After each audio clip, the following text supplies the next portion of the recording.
আবারও বাউন্স হলো ক্রিকেটারদের দেয়া দুর্বার রাজশাহীর চেক জানিয়ে জরুরি সভায় বসেছিল বিসিবি। এই মুহূর্তে মিরপুরে আছেন রিপোর্টার তামিম হোসাইন। রাজশাহী ক্রিকেটারদের পেমেন্ট ইস্যুর সবশেষ তথ্য জানতে সরাসরি যুক্ত হচ্ছি তার সঙ্গে। আসলে এক দুর্বার রাজশাহী কিন্তু সবার ঘুম কেড়ে নিয়েছে, কেননা আমরা যেমনটা জানি আসলে দুর্বার রাজশাহী একের পর এক যে ধরনের ঘটনা ঘটাচ্ছে, আসলে এর দায় কিন্তু বিসিবিরও আছে। আমরা যেমনটা জানি যে আসলে এবার নীতিমালাকে উপেক্ষা করেই কিন্তু দুর্বার রাজশাহীদেরকে টিম দেওয়া হয়েছে, কারণ আমরা যেমনটা জানি যে আসলে ব্যাংক গ্যারান্টি জমা নেওয়ার একটা প্রথা রয়েছে, নিয়ম রয়েছে, সেই নিয়মটা কিন্তু এবার মানা হয়নি।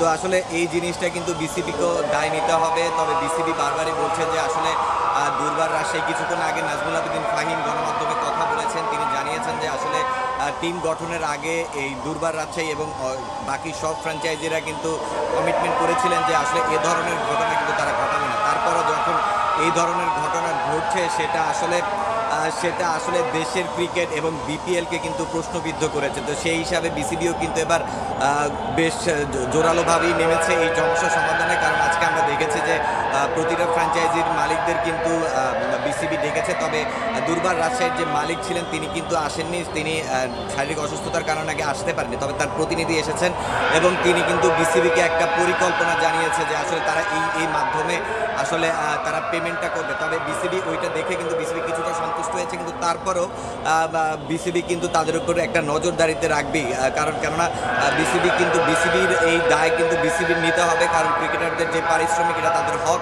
এটা তাদের দিতেই হবে। তো বিসিবি কিন্তু বলেছে যে আসলে তারা এই পারিশ্রমিকটা পাওয়ার জন্য যতটুকু প্রয়োজন এবং যতটুকু কঠোর হওয়া প্রয়োজন সেইটুকু হবে। প্রয়োজনে লিগ্যাল অ্যাকশনেও কিন্তু বিসিবি যাওয়ার কথা ভাবছে। তবে তারা চাচ্ছে না যে এ ধরনের ঘটনা ঘটুক, কারণ দুর্বার রাজশাহী এই মিটিংটাতে কিন্তু দুর্বার রাজশাহীর যে প্রতিনিধি এসেছেন তিনি কিন্তু বিসিবিকে খুব ভালোভাবে আশ্বস্ত করেছেন এবং বেশ কিছু পরিকল্পনা জানিয়েছেন, এবং এই পরিকল্পনার মাধ্যমে কিন্তু তারা ক্রিকেটারদের পেমেন্ট দেবেন।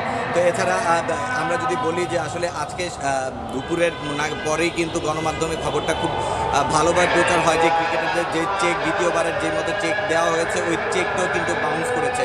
তবে আসলে বিসিবি এই চেক বাউন্স হওয়ার পর থেকে কিন্তু বিসিবি দীর্ঘদিন বেশ কয়েকদিন ধরে এই বিষয়টা নিয়ে কাজ করছে। তবে বিসিবি আমাদেরকে জানিয়েছে যে আসলে ক্রিকেটারদের যে এই পারিশ্রমিকটা যেভাবেই হোক ফ্র্যাঞ্চাইজি থেকে নিয়ে দিবে, আর না হলে বিসিবি দায়িত্ব নিয়ে হচ্ছে যে তাদের পারিশ্রমিক পরিশোধ করবে। তবে বিসিবির কাছে কিন্তু এটা অনেক বড় একটা শিক্ষা হয়ে থাকবে, কেননা বিসিবি যেমনটা বললেন নাজমুল আবেদিন ফাহিম, তিনি বলেছেন যে আসলে বিসিবিকে কিন্তু তারা ফ্র্যাঞ্চাইজিগুলো কমিটমেন্ট করেছিল যে যতটা সম্ভব তারা কিন্তু এই ধরনের ঘটনা থেকে বিরত থাকবে, কিন্তু তারপরে এই ঘটনা ঘটিয়েছে।